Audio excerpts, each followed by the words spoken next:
There's a moment in the life of every company that feels like philosophy disguised as accounting. A moment where optimism quietly dies and real creation finally begins.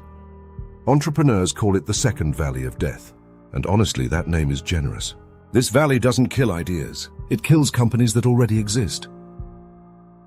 Picture a climber who survived the first ascent. The cold nights, the hunger, the stupidity of believing passion replaces oxygen. He reaches a plateau and thinks, okay, that must have been the hard part. Then he looks up and sees the real mountain. The one that decides whether he comes back as a survivor or as a moral lesson. In business, that second ascent is where the universe checks your receipts. People romanticize the first valley. It's cute. You don't have customers, you don't have money, and you definitely don't have clarity.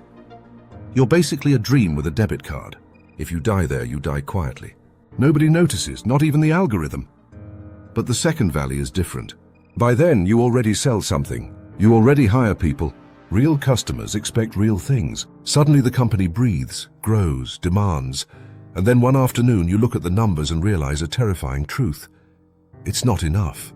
Not enough margin, not enough structure, not enough culture, not enough you.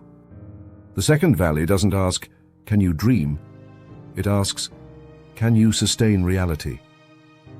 And that is the brutal, beautiful pivot, when possibility becomes responsibility. People think this moment is painful. It is, but it's also sacred. Because here you see the truth of creation. Inspiration is cheap, execution is biblical.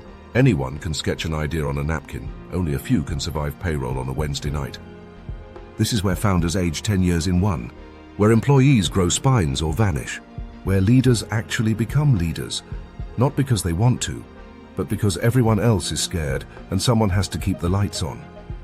And yet, outside this valley, the world loves to romanticize rebellion and condemn creation. It's fashionable to hate companies, capitalism, profit, anything that looks like responsibility wearing shoes. Some call it justice. I call it intellectual laziness. Because anyone who has ever stood in this valley knows that companies don't exist to oppress. They exist because reality is hard and someone has to carry the weight. Someone has to create the job, pay the taxes, turn maybe into here it is, and swallow the nights of panic so others can have mornings of stability. Destroying wealth is easy.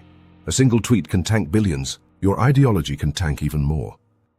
But building wealth, building something that feeds families, grows communities, survives markets, that is civilization.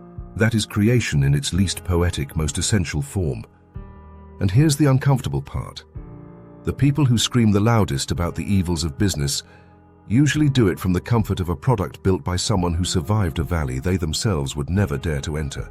It's very easy to call for revolution when Uber brings you dinner. The second valley is not just a stage in business. It's a mirror. It shows you what you're made of, what you're willing to endure, what kind of human you become when the dream stops being aesthetic and starts being operational. Most people will never stand there. But those who do know a strange truth, the valley does not reward the smartest. It rewards the ones who stay. The ones who keep building, the ones who refuse to die.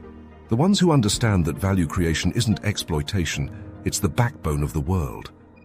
And yes, it's hard. That's why it matters. This is 277, where we talk about the things people tweet about without understanding. And today, we walked through the valley where companies are born twice. Once by dream, once by fire. See you in the next one.